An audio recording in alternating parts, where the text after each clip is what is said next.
ಈಗ ಎಷ್ಟು ಕೇಳ್ತಾ ಇದಾರೆ? ಇವನ್ನ 70,000 ಕೇಳ್ತಾರೆ. 70,000 ಕೇಳಾಕತ್ತಾರ. ಎಷ್ಟೆಲ್ಲ ಅದಾವ್ರಿ? ಎರಡಲ್ಲ ನಾಲ್ಕಲ್ಲ ಊರ್ ಅಗ್ದಿ ಜವಾರ ಅದಾರಿ. ಎಲ್ಲ ಬಳಕೆ ಮಾಡ್ಕೊಂತ ಹೋದಂಗ ಮುಂದ ಚಲೋ ಆಕ್ಕವ್ರಿ. ಆಮೇಲೆ ಮುಂದೆ ಎಲ್ಲಾ 3 ಜಾತ್ರೆಗೂ ಭರ್ಜರಿ ಆಕ್ಕವ್. ಹೌದಲ್ರಿ? ಹಿಂಗಾಗಿ ಆಮೇಲೆ ರೈತರು ಈಗ ಏನ್ ಮಾಡ್ತಾರ, ಕೆಲವಷ್ಟು ಮಂದಿ ಬಾಯ್ ಮಾಡಿದ್ದು ನೋಡ್ತಾರೆ. ಬಾಯ್ ಮಾಡಿದ್ದು ಯಾಕೆ ನೋಡ್ತಾರಂದ್ರ ಆಲ್ರೆಡಿ ಬಳಕೆ ಆಗಿರ್ತಾವ. ರೂಢ ಮಾಡ್ಬೇಕ. ಇವಕ್ಕ ರೂಢ ಇರಂಗಿಲ್ಲ. ಸ್ವಲ್ಪ ತಾಳ್ಮೆ ಇದ್ದ ಮನುಷ್ಯ ಏನ್ ಮಾಡ್ತಾನ್ರಿ, ಇರ್ಲ ಅಂತನ್ರಿ ಅವ್. ಹೌದಲ್ರಿ? ಇರ್ಲ ನಾ ಎಲ್ಲ ಅದನ್ನ ಪಳಗಿಸ್ತೇನೆ ಮಾಡ್ತೇನೆ ಅನ್ನೋ ಅಗ್ದಿ ಎಳಕ್ಕೆ ಎತ್ಕೊಂಡು ಪಳಗಿ ಮಾಡ್ತಾನ. ಆಮೇಲೆ ಬಾಯ್ ಮಾಡಿದ್ದಾದ್ರೆ ಏನ್ ಮಾಡ್ತಾನ್ರಿ? ಹ್ಞೂನ್ರಿ, ಇದಾಗಿಲ್ಲ.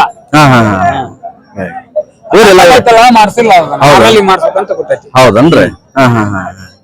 ಈಗ ರೈತರು ಎಷ್ಟಕ್ಕೆ ಮಟ್ಟ ಕೇಳ್ಯಾರ? 70,000 ಮಟ್ಟ. 70,000. ನೀವ್ ಎಷ್ಟು ಹೇಳಿರಿ? 85,000 ಬಿಡ್ಬೇಕು. 85 ಮಾಡಿ. ಯಾವ್ರದ್ರಿ? ಇವು ಡಂಬ್ಳದನ್ರಿ?